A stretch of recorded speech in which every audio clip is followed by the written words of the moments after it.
happens to kill, who was killed, about to kill by the father, but she was alive, and she preaches the villagers after becoming a doctor to not to kill the girl child, that a girl when grows up can become anything like a doctor, a nurse, a police woman, a teacher, a lawyer, and a woman commando, which is shown in the step by step Pachitra painting, like people, other people. So, the illustrations are very appealing and evocatively express the need to save the and empower a girl child, giving her all the rights she deserves. In the another painting, an embroidery artwork, the Tiger Woman. It was embroidery artwork done by Papabai Limbia Nayak and Tarabai Dakya Nayak. It was done in Lambani embroidery from Karnataka. It was a tribal folk art form, embroidery form. Uh, in this painting, we can see a woman shown is shown like a tigress, brave, confident, and able to defend herself. That's why she has been titled as the Tiger Woman and live freely in this whole world. As you can see, the embroidery, the face of the tiger is of a woman. This work is created by Papabai Lambia Nayak, and it is was a Lambani embroidery style on fabric. The message is loud and clear for a woman to be like a tigress, imbibe her qualities of fearlessness. In another artwork, which is titled as Mobility, it was a work by Sangeeta Jogi, a tribal art form of Jogi art form from Gujarat. The painting titled as Mobility. The painting has been divided in two sections. In the upper section, you can see the village women with their pictures over their head. On the second or below the part of the women, they are just bicycling and leading their life on their own, wearing pants and shirts and so many things. In the other, on the upper part, they are wearing traditional dresses. So this colorful painting on paper aptly brings forward the importance of mobility in women. So lack of mobility limits their exposure and restrains their vision. In this painting, slow moving women have been shown in traditional Indian garments, yet their counterparts are moving with speed on their colorful bikes, and they have been urbanized, wearing modern day clothes. Mobility provides easy access to education, employment, and makes them independent. So, the importance of mobility, the importance of learning to drive and become independent, to reach wherever she can reach on their own. It's a very important aspect which has been captured beautifully in this colorful painting in Jogi art form. Another painting denotes women, modern and rural on the move. This is another from Jogi art style from Gujarat by Teju Jogi, an artist, a woman painter. So, in this painting, you can see which is in a black and white form and with lot of lines and textures and dots and so many things in black and white drawing, pen drawing. She has been used the medium for that. You can see large number of women sitting in a moving train and coming out of railway station to go to their workplaces or to educational institutions. The group of women seems happy and confident in control of their life, in complete control of their own lives. With increased mobility, the line between the rural and the urban women diminishes. So, again, the essence of mobility has been beautifully captured in this painting by Teju Jogi. And there is an exchange of thoughts also while they are traveling each other within a train, their exchange of thoughts and ideas, and one can also communicate and learn from each other's experiences. They're sharing the experience, they're sharing their daily lives, their feelings, their emotions, their problems, their dreams, their joys, their sorrows. So it is hard to deny the fact that mutual communication is the key to success. The more women will interact with each other, the better will be their outlook with their changed ideas and perceptions about life and society. Another painting which is visible on your screen is The Sky is the Limit by Sangeeta Jogi, again in Jogi art style from Gujarat. So, in this again black and white line drawing, the artist has depicted her artistic creation, which depicts the scene at the airport where women are boarding the flights and some are coming out of the airport after landing with their bags, their trolley bags, symbolically portraying what they are symbolically portraying. They are portraying it is just time for the women to be on the move. No limits and no barriers can stop them from being progressive.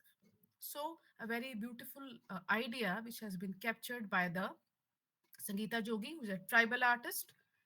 Again, the important aspect was created by Swarno Chitrkar again in a Fat Chitra painting on paper with vegetable colors, the natural colors they are using, and it's basically backed by a recycled sari fabric from Bengal. Swarno Chitrkar has again uh, expresses her thoughts about prevention of HIV and AIDS through this vibrantly painting Patchitra painting in Bengali folk style.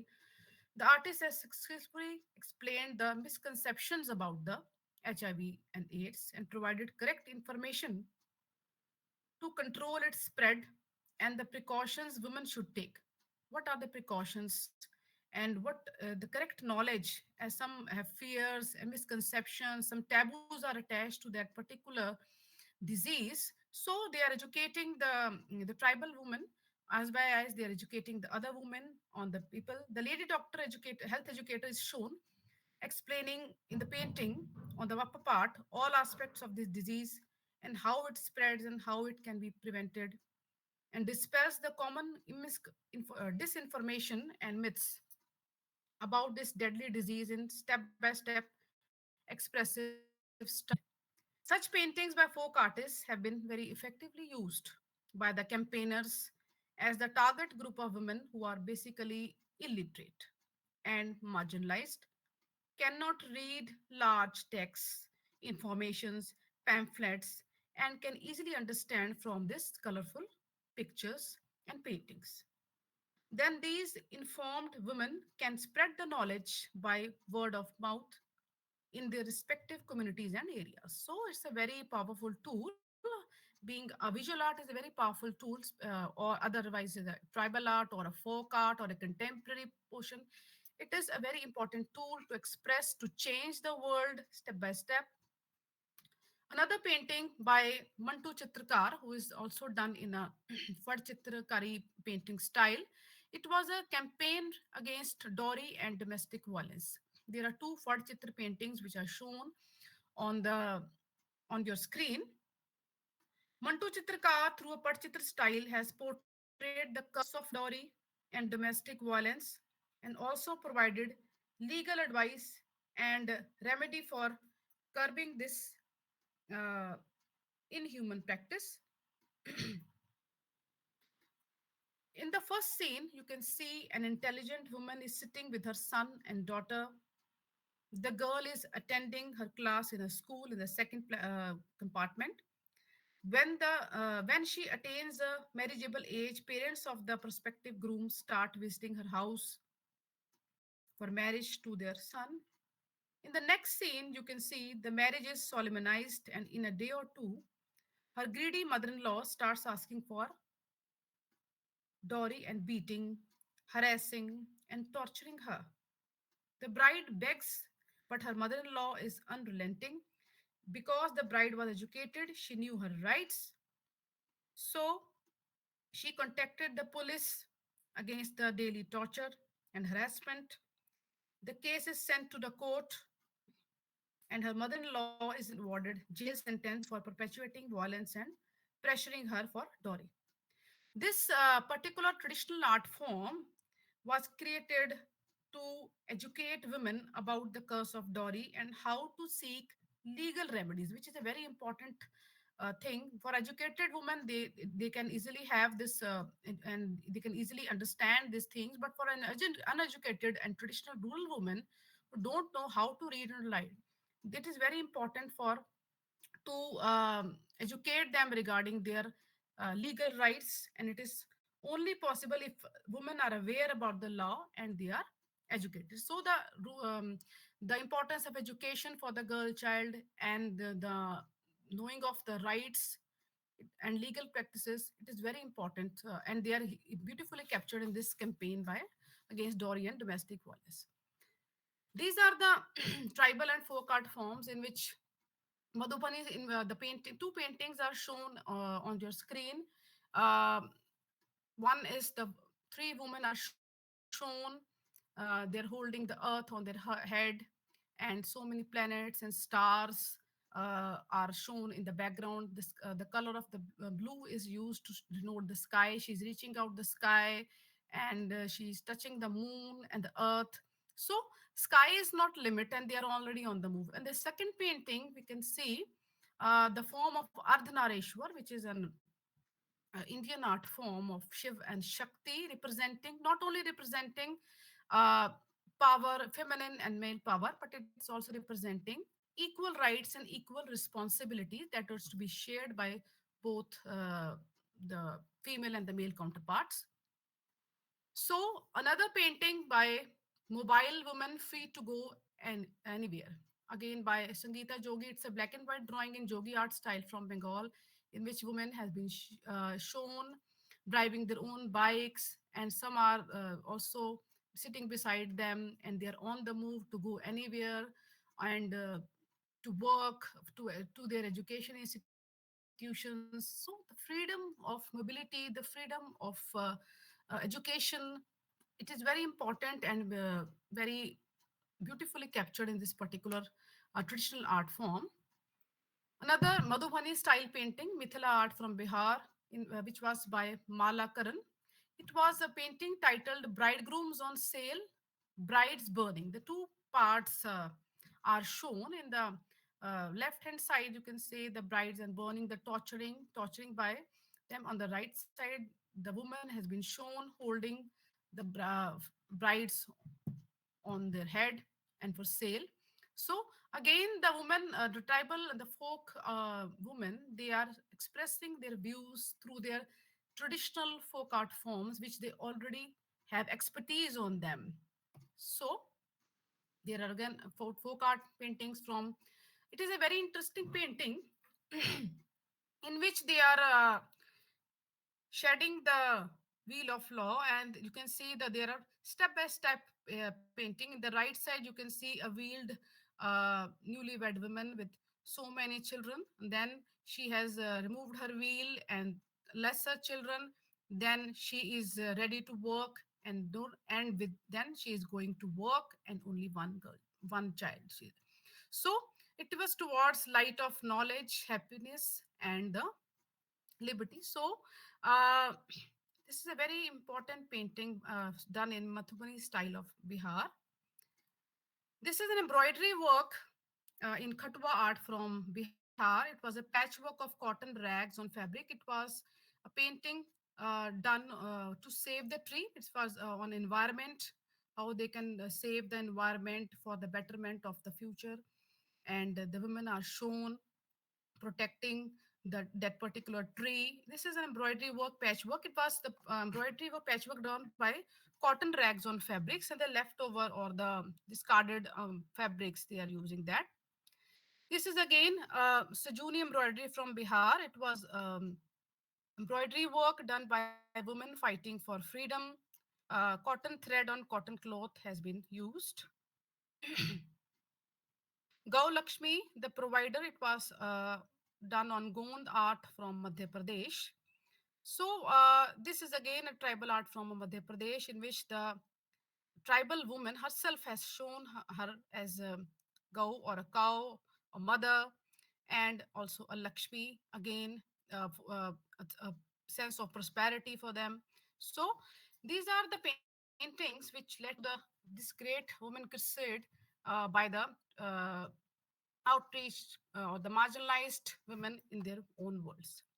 So, while catching about the contemporary art world, so again, I can say that Patricia Broy, who is an eminent sociologist and writer, I came upon her thought, and she says that in a lighter vein, she has said that I set myself on a little exercise on Independence Day, how the government is empowering the women and how what kind of activities they are doing. So to see how our daily is represented women's issue in the social and political agenda of the state, I more or less drew a blank, accepting a full page advertisement on behalf of the Department of Women and Child Development, which paid fulsome tribute to the constitution makers for empowering the nation to empower our women. I found the government ignored women issues almost completely. She's saying that I chanced upon an ad published in a prominent newspaper on Women's Day, which had a screaming byline, years after Mother India became free. And what is that ad? The caption reads, Liberation finds a completely new expression, bringing into the lives of Indian housewives. And this newfound freedom for women turned out to be a washing machine ad.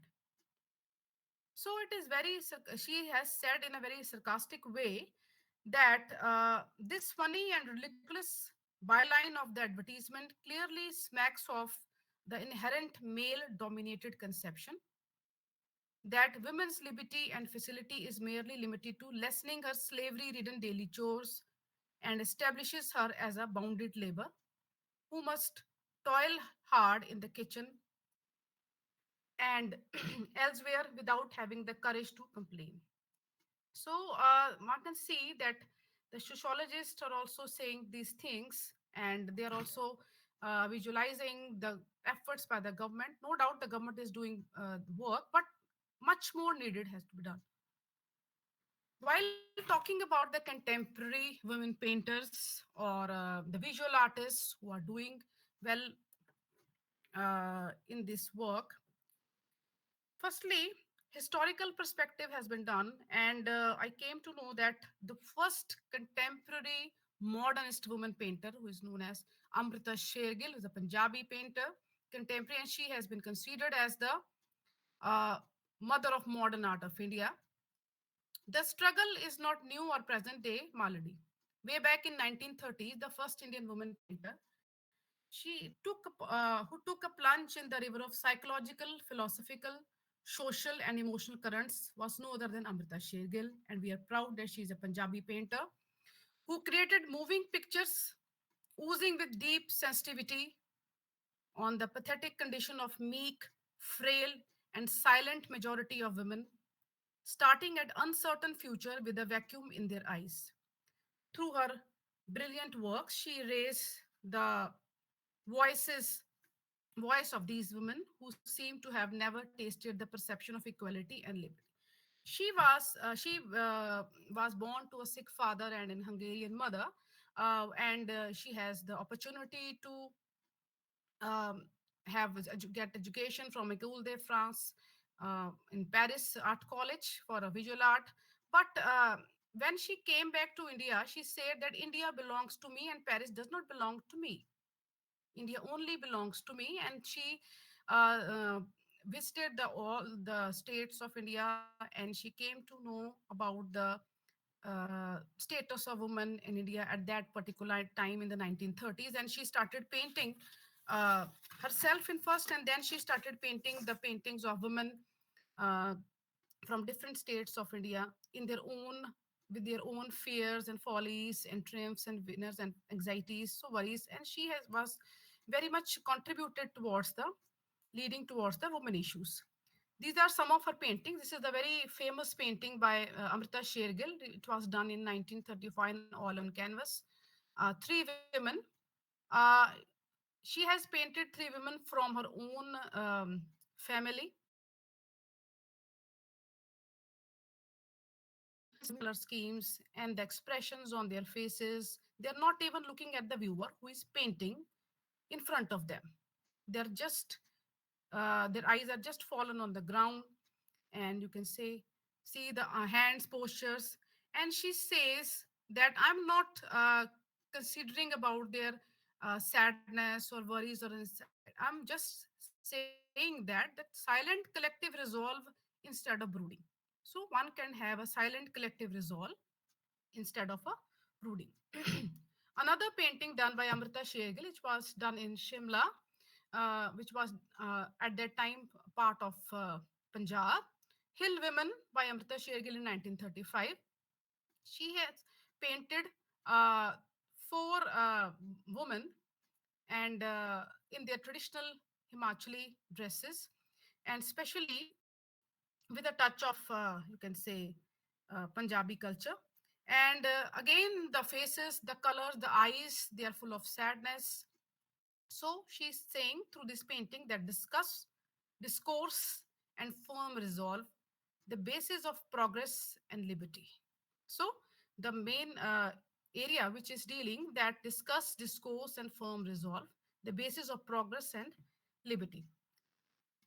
Another painter after Amrita Shergill, which is granddaughter of pioneer, popular artist of India,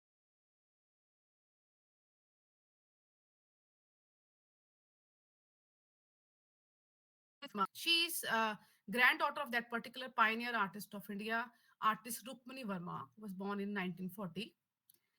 Rukmini Verma, you can see her picture with her important painting showing a woman in her traditional dresses, Carolite dresses.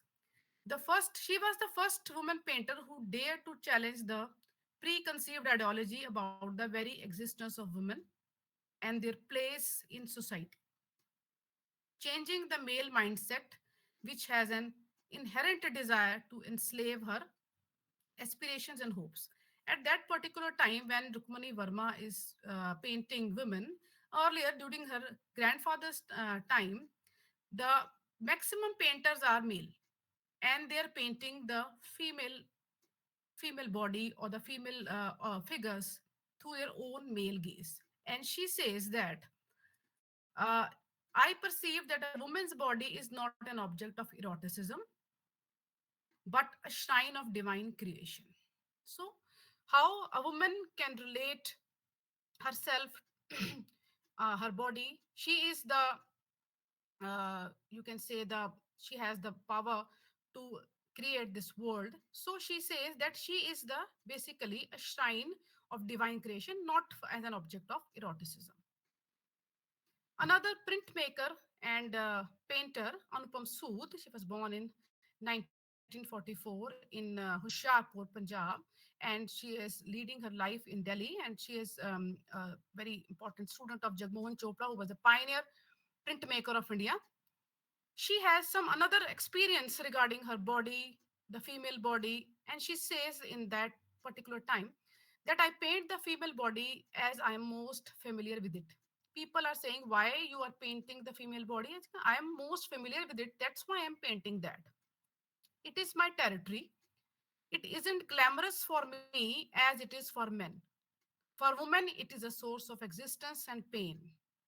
It is not a glamorous for women. It is a source of existence and pain. Men can't understand the fear associated with the body. For them, night can be beautiful. For a woman, it is scary if she is alone and somebody approaches her in the darkness. What is looming out there? She feels insecure. This is her words while defining her prints, graphic prints, and paintings. Firstly, she was a printmaker, then now she has started painting also. So I can show you some of her graphic prints. Her famous etching, which is a form of printmaking, titled Between Woes and Words. You can see this black and white aquatint etching. In this work, the holy matrimonial vows are shown suspended in doubt. You can see the words on the figures of the male and the female, pavitra, the words, theek hai, netu, the physical duality, desire, so many tenderness. These are the words, these are the holy matrimonial vows which are shown suspended in doubt. The artist plays with the discord effectively created between the uttered words and action, the text and the image. That's why she has titled the artwork as Vows and Words. You can see the male gaze having no oil eyeballs, and the female gaze is just stuck to one particular point, having very stress or worry, a nervousness on her uh, face, and she is holding her male counterpart with daily chore activities behind the clothes or hanging on the hangs. So this is the etching done by Anupam Sood, and she expressed her feelings out of that. Another important etching by Anupam Sood is the she has titled the laundry, and most importantly, the laundry has always been entitled with the daily chore of a woman in India. Opening up, she says that in this particular etching, the theme is opening up the inner self. That's why she has represented the woman in a nude form to recognize your sense of strength. So you have to open yourself, you have to uh, inner illuminate yourself, inner revelate yourself to recognize your strength and your ability in this modern world. Her another etching titled Guns and Roses, you can see the effect of war on women and children. They are the most affected parts of that. Guns and Roses, you can see a nude woman, a married woman. She's and in the background there is an ark with a soldier with a gun. So the choice is yours, she says. Choose between peace, love, and harmony, or violence and destruction. So the women, they are changing the world. The women painters, the printmaker, they're changing the world through their own ways of expression, their own ways of material, own ways of mediums and genres and styles to change the world. Another artist, Gogi Sarojpal, she considered herself as the feminist painter, was born in 1945. Unfortunately, she died this year in January 2024. Exploring the sensitive issues like modesty, femininity can be as complex as intriguing. But for someone as Gogi Sarojpal, who considers art as a religion, she considers art as a religion, adding a touch of reality to feminism with the stroke of a brush is just a way of life. Described as the first feminist woman painter of modern Indian art. She has been titled as a first feminist woman painter of modern Indian art. Gogi has constantly explored the condition and lives of women through her paintings, taking up the issues of gender prejudice in inimitable style. She flawlessly breathes life into her figures using painting brushes and a very rich and vibrant and bright color palette. In her paintings, Gogis Rojpal explores a vast reservoir of India's myths, fables, and folklores. She has taken inspiration from Indian mythology, fables, and folklores related to India. Gogis Rojpal's art was not as she was deriving inspiration from Indian myths and folk tales, but she was not content with Ganesha, Durga, or Mahishasur and the like. She was among the first Indian painter to recover significant mythical figures and forms, prominently the Kinari. She has created a form which is known as Kinari. Kinari means female version of the centaur. Centaur, which is a very mythological form, which is always related to a male with a horse body. But Gogi was the painter who considered that female can be a centaur in the form of a Kinari. She has also taken mythical figures like Kamdhenu, half woman, half cow, imaginary creatures, Hat Yogini Kali. Hat Yogi can be, but why Hat Yogini Kali? Hat Yogini Shakti. She has also created paintings along with sculpture. This is a form which is represented in the base. It is a Kamdhenu cow. It is done in fiberglass. Kamdhenu, a cow with half body of a woman and half of a cow. This is the Kanari, the female version of Centaur by Gogi Sarojpal. And in this painting, she notes she is taking new flights, reaching new skies, and changing her life for the betterment of the society and first for herself. It is a colorful painting with the figure of a centaur. Then another painting, Kamdhenu. Kamdhenu, basically in Indian mythology, it is termed as wish fulfilling cow. And now in this painting, she has represented half woman, half cow figure, and she's the colors in the background are very bright, and we can say the henna marks on her feet and hands, and